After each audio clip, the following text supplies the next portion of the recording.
ओम श्री गणेशाय नमः। ओम श्री रामायण पाठ आरंभ। ओम श्री सीतारामचंद्राभ्याम नमः। ओम हे भोलेनाथ माता पार्वती, ओम हे माँ दुर्गा, ओम हे श्री सीताराम जी, ओम हे हनुमान जी। आपके श्री चरणों में मेरा सादर चरण स्पर्श और प्रणाम और नमस्कार है। आपका स्मरण करते हुए मैं श्री रामायण का पाठ आरंभ करती हूँ। अपना आशीर्वाद दीजिए। ओम हे हनुमान जी, आपको मेरी ओम जय सीताराम जी की राम राम जी। ओम 13वां सर्ग।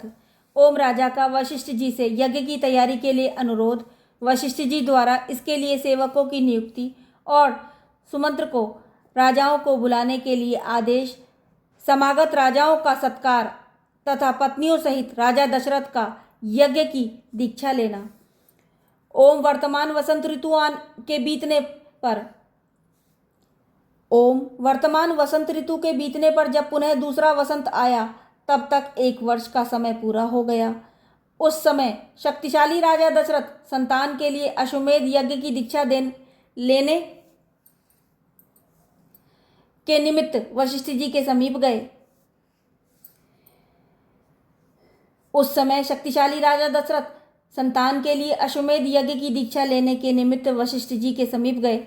वशिष्ठ जी को प्रणाम करके राजा ने न्यायतः वशिष्ठ जी को प्रणाम करके राजा ने न्यायतः उनका पूजन किया और पुत्र प्राप्ति का उद्देश्य लेकर उन द्विजश्रेष्ठ मुनि से यह विनय युक्त बात कही। ब्राह्मण मुनि प्रवर, आप शास्त्र विधि के अनुसार मेरा यज्ञ करावें और यज्ञ के अंगभूत अश्व संचारण आदि में ब्रह्म राक्षस आदि जिस तरह विघ्न न डाल सकें वैसा उपाय कीजिए। आपका मुझ पर विशेष स्नेह है। आप मेरे सुहृद, अकारण हितैषी, गुरु और परम महान हैं। यह जो यज्ञ का भार उपस्थित हुआ है इसको आप ही वहन कर सकते हैं। तब बहुत अच्छा कहकर विप्रवर वशिष्ठ मुनि राजा से इस प्रकार बोले, नरेश्वर, तुमने जिसके लिए प्रार्थना की है वह सब मैं करूँगा। तदंतर वशिष्ठ जी ने यज्ञ संबंधी कर्मों में निपुण तथा यज्ञ विषयक शिल्प कर्म में कुशल परम धर्मात्मा बूढ़े ब्राह्मणों, यज्ञ कर्म समाप्त होने तक उसमें सेवा करने वाले नर नारियों, शिल्पकारों और बढ़इयों, भूमि खोदने वालों, ज्योतिषियों, कारीगरों और समस्त नर नारियों, शास्त्रवेत्ताओं तथा बहुश्रुत पुरुषों को बुलाकर उनसे कहा, तुम लोग महाराज की आज्ञा से यज्ञ कर्म के लिए आवश्यक प्रबंध करो। शीघ्र ही कई हजार ईंटें लाई जाएं।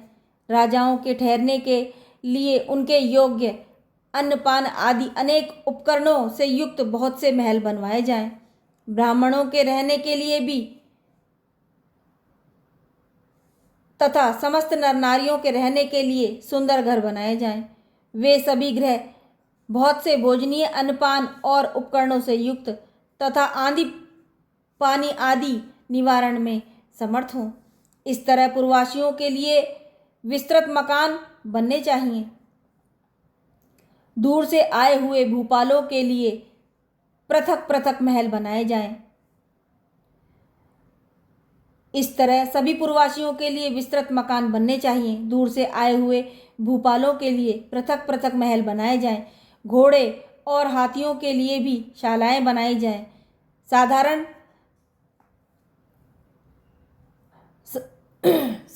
से साधारण मनुष्यों के लिए भी एक समान घरों की व्यवस्था हो। विदेशी सैनिकों के लिए भी बड़ी बड़ी छावनियां बनाई जाएं। विदेशी सैनिकों के लिए भी बड़ी बड़ी छावनियां बननी चाहिए। जो घर बनाए जाएं उनमें खाने पीने की प्रचुर सामग्री संचित रहे। उनमें सभी मनोवांछित पदार्थ सुलभ हों तथा नगरवासियों को भी बहुत सुंदर अन्न भोजन के लिए देना चाहिए। वह भी विधि पूर्वक सत्कार दिया जाए, अवहेलना करके नहीं। ऐसी व्यवस्था की जाए जिससे सभी लोगों और नर नारियों का भली भांति सत्कृत हों और सम्मान प्राप्त करें। काम और क्रोध के वशीभूत होकर भी किसी का अनादर नहीं किया जाना चाहिए।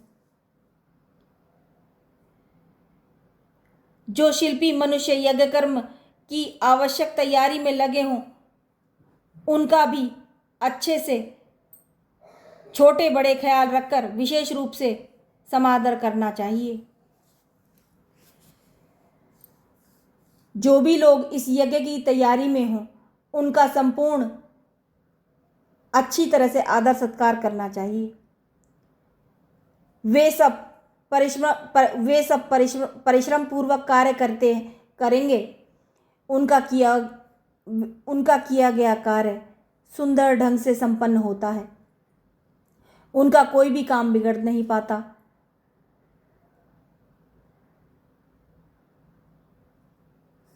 जो सेवक या कारीगर धन और भोजन आदि के द्वारा सम्मानित किए जाते हैं, वे सब परिश्रम पूर्वक कार्य करते हैं। उनका किया हुआ कार्य बहुत सुंदर ढंग से संपन्न होता है। उनका कोई भी काम बिगड़ने नहीं पाता। अतः तुम सब लोग प्रसन्नचित होकर ऐसा ही करो। तब वे सब लोग वशिष्ठ जी से मिलकर बोले, आपको जैसा भी अभिष्ट है उसके अनुसार ही करने के लिए अच्छी व्यवस्था की जाएगी। कोई भी काम बिगड़ने नहीं पाएगा। आपने जैसा कहा है, हम सब लोगों के लिए समान वैसी ही व्यवस्था करेंगे, उसमें कोई त्रुटि नहीं आने देंगे। तदंतर वशिष्ठ जी ने सुमंत्र को बुलाकर कहा, इस पृथ्वी पर जो जो धार्मिक राजा, ब्राह्मण, क्षत्रिय और जो भी मनुष्य हैं इस धरती पर, तदंतर वशिष्ठ जी ने सुमंत्र को बुलाकर कहा, इस पृथ्वी पर जो भी धार्मिक राजा, ब्राह्मण, क्षत्रिय और जो भी मनुष्य हैं, उन सबको इस यज्ञ में आने के लिए आमंत्रित करो।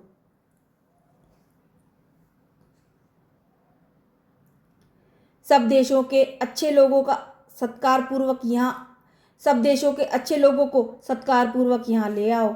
मिथिला के स्वामी शूरवीर महाभाग जनक सत्यवादी नरेश हैं। उनको अपना पुराना संबंधी जानकर तुम स्वयं ही जाकर उनके बड़े बड़े आदर सत्कार के साथ यहाँ ले आओ। इसलिए पहले तुम्हें यह बात बता देता हूँ। इसी प्रकार काशी के राजा अपने स्नेही मित्र हैं और सदा प्रिय वचन बोलने वाले हैं। वे सदाचारी तथा देवताओं के तुल्य तेजस्वी हैं। अतः उन्हें भी स्वयं ही जाकर ले आओ। कैकेय देश के बूढ़े राजा बड़े धर्मात्मा हैं। वे राज सिंह महाराज दशरथ के ससुर हैं। अतः उन्हें भी पुत्र सहित यहाँ ले आओ। अंग देश के स्वामी महाधनुर्धर राजा रोमपाद हमारे महाराज के मित्र हैं। अतः उन्हें पुत्र सहित यहाँ सत्कार पूर्वक ले आओ। कौशल राज भानुमान को भी सत्कार पूर्वक यहाँ ले आओ। मगध देश के राजा प्राप्तिज्ञ को, जो शूरवीर, सर्वशास्त्र विशारद, परम उदार तथा पुरुषों में श्रेष्ठ हैं, स्वयं जाकर सत्कार पूर्वक बुला ले आओ। महाराज की आज्ञा लेकर तुम पूर्व देश के श्रेष्ठ नरेशों को तथा सिंधु सोवीर तथा सुराष्ट्र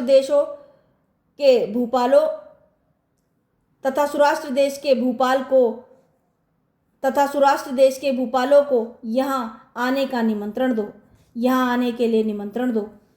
दक्षिण भारत के समस्त नरेशों को भी आमंत्रित करो। इस भूतल पर जो जो नरेश महाराज के प्रति स्नेह रखते हैं, उन सबको उनके नगरवासियों और सगे संबंधियों सहित यथासंभव शीघ्र बुला लो।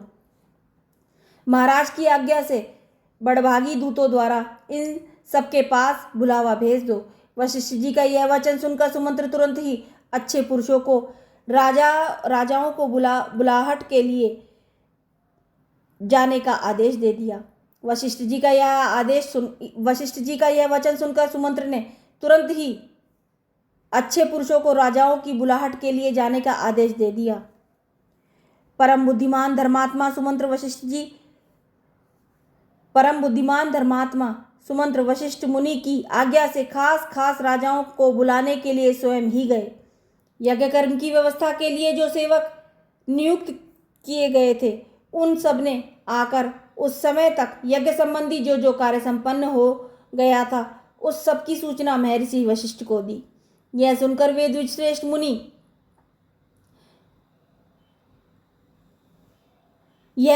द्विजश्रेष्ठ मुनि बड़े प्रसन्न हुए और उन सब से बोले, भद्र पुरुषों, किसी को जो कुछ देना हो उसे अवहेलना या अनादर पूर्वक नहीं देना चाहिए, क्योंकि अनादर पूर्वक दिया हुआ दान दाता को नष्ट कर देता है, क्योंकि अनादर पूर्वक या घृणा के साथ दिया हुआ दान दाता को नष्ट कर देता है, इसमें संशय नहीं है। तदंतर कुछ दिनों के बाद राजा लोग महाराज दशरथ के लिए बहुत से रत्नों की भेंट लेकर अयोध्या में आए। तदंतर कुछ दिनों के बाद राजा लोग महाराज दशरथ के लिए बहुत से रत्नों की भेंट लेकर अयोध्या में आए। इससे वशिष्ठ जी को बड़ी प्रसन्नता हुई। उन्होंने राजा से कहा, पुरुष सिंह, तुम्हारी आज्ञा से राजा